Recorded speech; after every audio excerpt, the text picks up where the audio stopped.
Hydra के commissioner एवी रंगनाथ ने बताया कि अब तक झीलों पार्कों पर कायम गैरमजाज तामीरात के खिलाफ 6 कार्रवाइयां की गई हैं। मीडिया से बात करते हुए हाइड्रा कमिश्नर रंगनाथ ने बताया कि जुलाई 2024 से गैरमजाज तामीरात के खिलाफ कार्रवाइयां का आगाज हुआ था और अब तक 923 एकड़ की अराजी को गैरमजाज कब्जों से आज़ाद कराया गया है और इसकी मालियत 45,50,000 करोड़ रुपए है। 6 झीलों की तज़यीन नौ की गई है।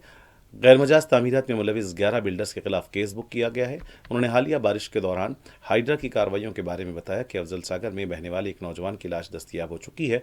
मजीद 2 लापता अफराद की तलाश जारी है।